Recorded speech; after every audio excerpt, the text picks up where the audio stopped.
Good afternoon. Hey guys, I lost my voice, so I wasn't able to deliver on my Friday content.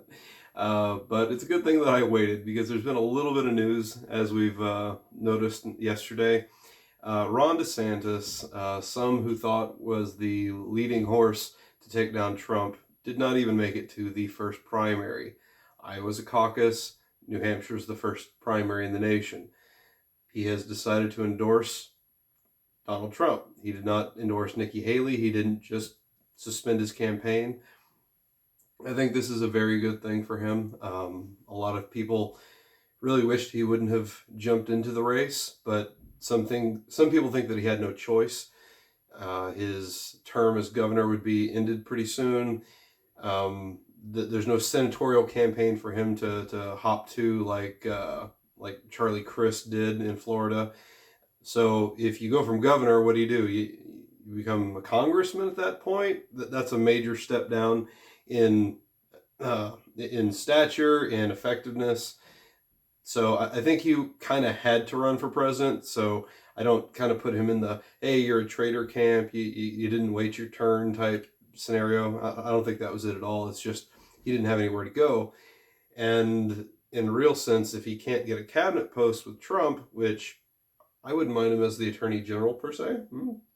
Just, stew that in your head for a little bit. If he could do that would be the best thing to happen, in my opinion. But here we are. Now it's a two-man race with Nikki Haley, and I don't think it is. I think it's over. Prior to Ron dropping out, Republican voters were polled. Who do they support? And it's like 70% was for Donald Trump, which, gave very little room for Nikki and Ron to play with.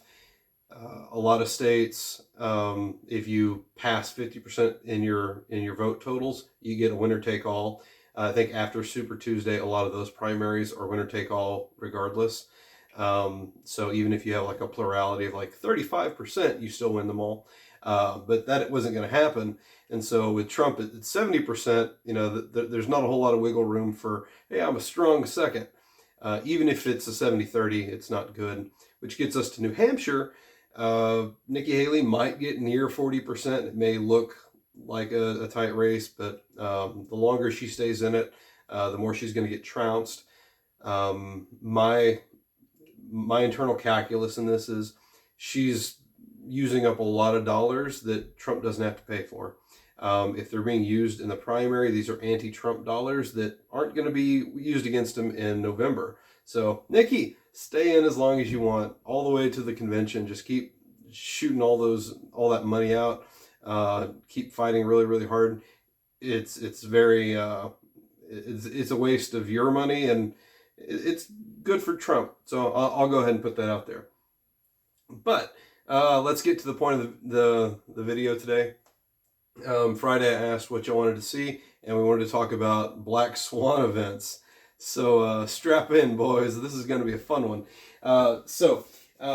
Really I've come down to about 4 different events, and any way you look at it, it can either be good or bad for Trump.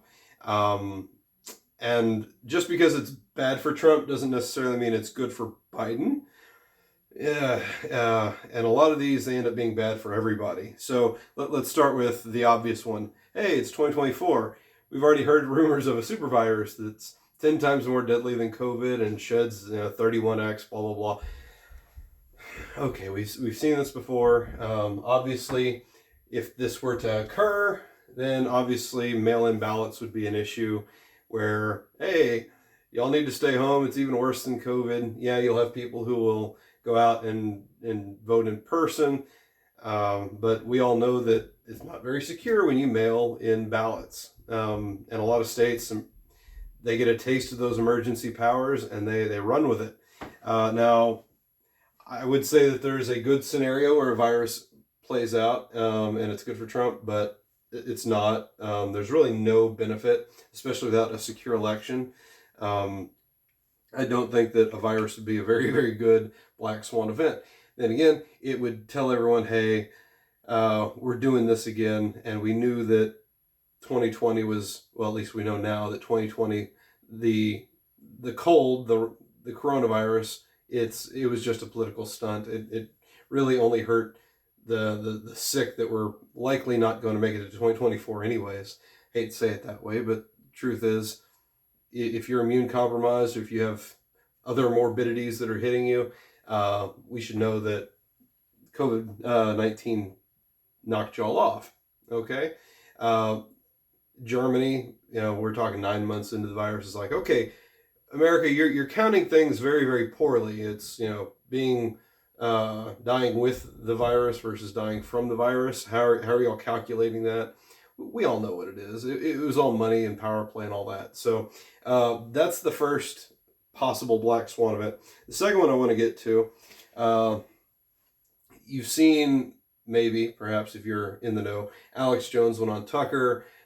He was talking about the possibility of an assassination against Trump. They will not let him sniff the White House ever again. Okay? So obviously, a successful assassination attempt would be bad for Trump. It would be bad for everyone, mind you, because there would be a bloodletting. And I'm not cheering that. I'm just saying, with that type of event occurring in an election year, a very highly contested, very emotionally driven election year, this is bad for everyone. And so I'm definitely not hoping that, and I'm definitely not hoping any of these events, but with the way things are now, the ruling class, they think that they can get away with things, because they did once, at least once, in known history, and probably a bunch of other times. So, and I'm not just talking about LBJ and the stuffed ballot boxes there, but that's a whole other story. Now, other than a successful assassination attempt, there is a good event where it's a failed assassination attempt, which would be good for Trump. And obviously, he does have Secret Service with him. He does have the protections, everything else. Nothing makes him look more like a martyr, like being kicked off ballots or attempted to be kicked off ballots, having all this lawfare, trying to prosecute him and even prosecute his legal counsel. To actually be brazen enough to have an assassination attempt, that would be crazy. And usually an assassination attempt does not look like a coup, if you will, like a formal, like, hey, this is a 4-star general, It doesn't happen that way. It's going to happen, if it happens, with like just some rando on the street. Kind of like the Steve Scalise assassination, that just a crazed Bernie supporter who somehow managed to find the congressional softball practice field. I don't buy the strange happenstance, the lone gunman, the crazy dude who lives out of his Metro Geo.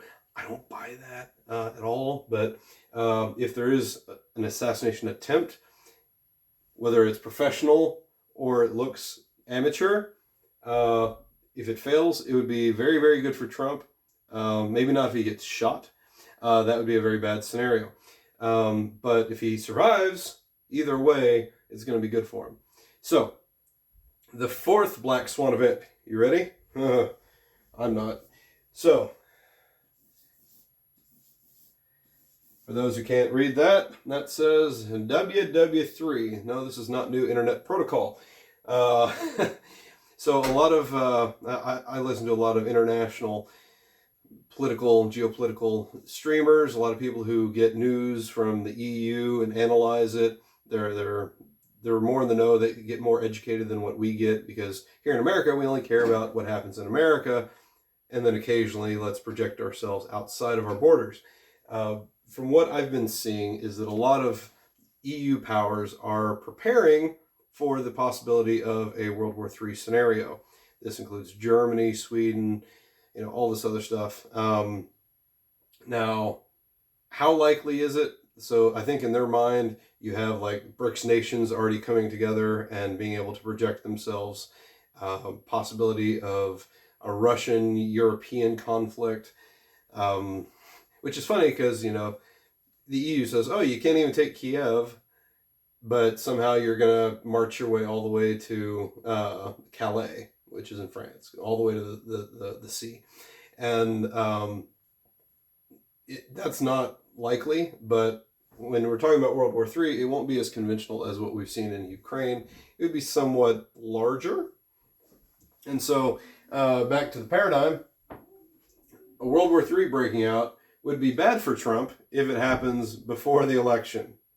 It'd be bad for everyone, regardless, but it would be bad for Trump if it happens before the election because that would give the current regime reason to suspend elections, which I would say very low, or at the very least, again, except mail-in ballots, which are very unsecured. It's like, oh, well, we're not going to change horses in the middle of a war. That was Michael Moore's rationale for why they lost 2004. We were in the middle of the war on terror, and we didn't vote for John Kerry. And he goes on all the talk shows. Wow, Americans they never change presidents in the middle of a war. We're in Iraq. It wasn't going to happen. Like copium. So that would be the justification if war breaks out prior to November, Tuesday, whatever. That would be bad for Trump, and it'd be bad for everybody because we would be stuck with Biden or Kamala or whoever decides to be the shadowy figure that runs our government. Who knows? Now, if it happens after, I would actually say that, okay, it's not good, but when you're looking at the state of our military right now, we're failing to make recruitment quotas. A lot of people suggest that our southern border is being overrun by illegals because the military is actually joining them into our military because we have some ungodly number, like 1 in 20 or 1 in 10 boots in our military are actually foreign born at this point. That sounds really, really bad. But flooding our society with illegals and then saying, hey, Pedro, you want to come work for the U.S. military? We'll give you this fat, money. It's not that great, but we'll give you money. You can fight and kill people, whatever. Put the flag on your shoulder and let's get moving. It might be, anyways. So the whole point of this, it being good for Trump, there could be a paradigm shift that the military-industrial complex here in the United States sees Trump and sees right-wing politics as a benefit for military spending, military recruitment, military, all that stuff. All the bad imagery of flags being, paraded down the streets, goose-stepping, all that people have wrongly associated with right-wing politics could just be, FDR in 1942. Nothing wrong with that. But the fusion of Trump and the military-industrial complex could produce a scenario where Trump is their champion. Just a thought. It's a possibility. Again, none of these are very good things to happen for us. But if a world war were to break out, do you think the actual patriots in the military, assuming that there are some, okay, there are, do you think that they want Trump in the White House or Biden or Kamala or who else? It gets down to the question of, once the Democrat National Convention hits, will Biden change his vice president? A lot of people are questioning what that's going to look like, because if he runs the election, gets reelected, and then steps down, they have an unelected president who's vice president. Some people say, well, they're elected because they're on the VP slot on the ballot, but whoever that person might be, we got to look out for that. The fourth Black Swan event, and here's the one that I think is most probable, and Trump has already kind of talked about it, was Sunday during his New Hampshire stump.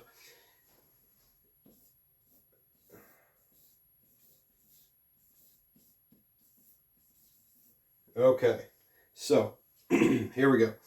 Terrorism.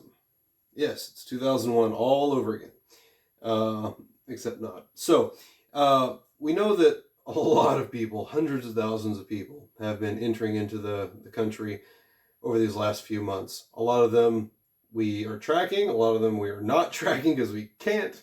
But we do know that a lot of them are popping up on terrorist watch lists, or they're coming from countries with high probability of terrorism. It's not just, hey, we got all these El Salvadoran migrants coming up here trying to flee whatever conflict's going on.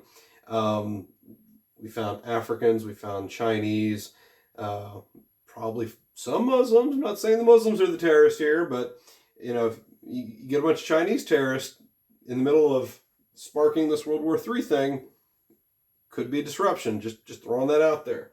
So, terrorism, yeah. So, obviously, we get back to the situation where it would be bad for Trump.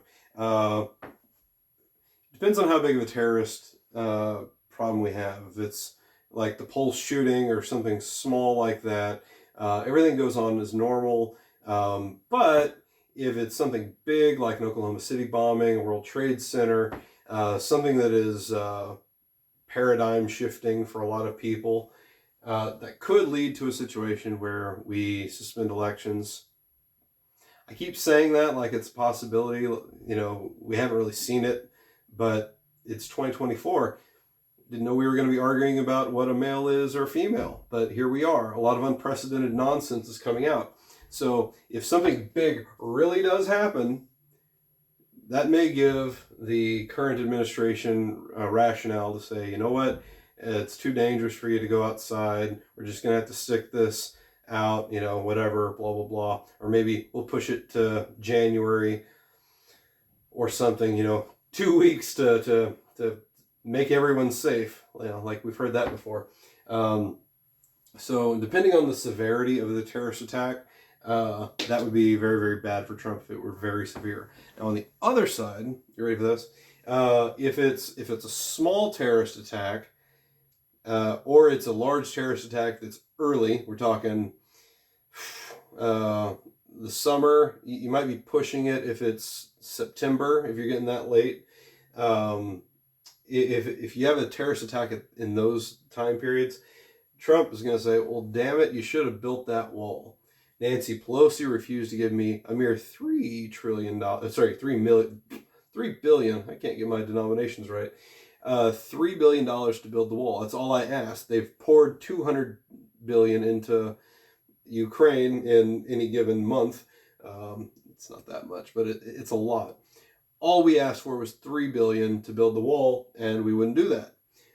So really, even if there was no link between the border crisis and the terrorism, I think a national security issue plays better for Republicans than Democrats. Let's just be honest. And so these are the four things we have to look forward to. And then there is a fifth one. The real black swan event would be that nothing happens, that everything got really boring really fast. Hypothetically, Putin and Zelensky come to a peace accord. That might actually happen. Who knows? That settles down. Gaza and Israel, that they kind of chill out. Israel may be getting to the end of it. I don't think peace is going to be breaking out soon, just because everything seems to be escalating everywhere. Putin is manufacturing more. He is recruiting more. He is gaining strength, while the West kind of dithers, which is why I brought up the Europeans saying, hey, we need to ramp up manufacturing in Germany. We need to start recruiting and blah, blah, blah, blah, blah. I don't think peace is going to be the smooth sailings that we're going to have getting us to 2025, but I would be very surprised at that fifth option. So again, virus, no good for Trump. Assassination, failed, would be good. Succeeded, not so great. World War III before the election would be very, very bad for everyone. World War III after the election would be very, very bad, but it would be in the hands of nationalists and a party that's more nationalist. And then terrorism, that's good for no one, obviously. But terrorism to stop a democratic election, that would be very bad. Terrorism to use as a talking point, even though it's a rational talking point. Elections are all about dealing with policy. And so if you're having people pour over the border and you're having foreigners commit terrorist acts, that's a policy. And elections are referendums on bad policy. So that's what I got for you today. Sorry it took me a little bit longer. My voice is back a little bit. Thank you all. Stay safe out there. Watch out for viruses and the possibility of peace. Always pray for that. All right, guys. Have a good one.